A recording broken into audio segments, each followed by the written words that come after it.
Sosok Syukrizen, anggota DPRD Palembang menganiaya wanita di SPBU, 3 kali terpilih jadi wakil rakyat.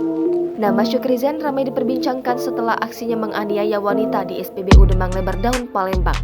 Akibat kelakuannya itu, Syukrizen terancam dipecat oleh partai asalnya, Gerindra.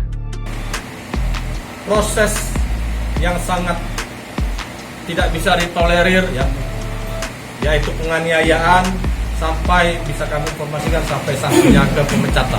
Berdasarkan info dari laman Komisi Pemilihan Umum, Syukrizen lahir di Kota Palembang 30 Oktober 1956. Dia merupakan lulusan D4 atau S1 dengan gelar sarjana ilmu politik atau SIP. Dari penelusuran tribunsumsel.com, tidak terlalu banyak informasi mengenai sepak terjang Syukrizen selama menjadi anggota DPRD Kota Palembang. Diketahui, Syukrizen saat ini adalah anggota Komisi 1 DPRD Kota Palembang periode 2019 hingga 2024 dari Dapil 6 Palembang. Terhitung, ia telah 3 kali menjadi anggota DPRD Kota Palembang dan sudah bertugas di komisi lainnya selain di Komisi 1. Saat dijumpai awak media, Syukrizen didampingi Ketua DPC Partai Gerindra, M. Akbar Alvaro, turut dihadirkan setelah menjalani mediasi dengan korban di kantor DPC Palembang Partai Gerindra. Syukrizen untuk kami mintakan keterangannya, karena berita ini sudah masuk dan terlapor itu sejak dari tanggal 5 kemarin. Sedangkan kami Partai Gerindra baru diinformasikan setelah pemberitaan ini muncul. Nah, oleh karena itu semalam kami langsung bergerak cepat, kami langsung panggil Bapak Syukrizen dan juga kami langsung panggil korban yang selama ini sudah melaporkan.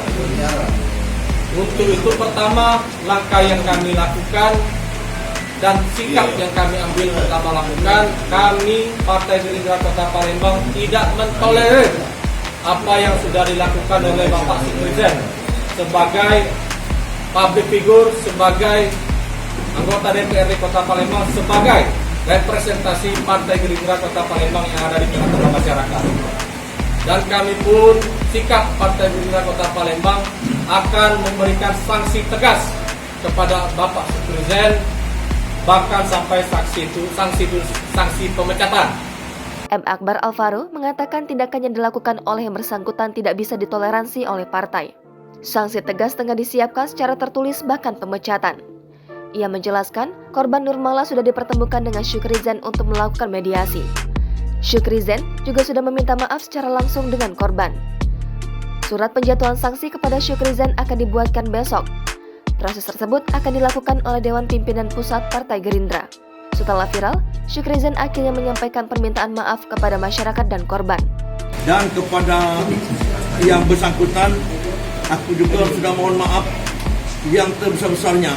Aku antri, aku nak beli Pertamax, dia beli Pertalite, aku minta jalan. Itu baik. Itu baik. Bukan rebut antrian, Pak. Bukan. Ia menuturkan persoalan ini bermula saat terjadi antrean pengisian BBM di SPBU. Ia hendak beli Pertamax, sedangkan wanita itu hendak membeli Pertalite. Syukrizen mengaku tidak bermaksud memotong antrean, tetapi minta jalan untuk masuk ke antrean Pertamax. Jangan lupa subscribe, share, komen, dan like ya!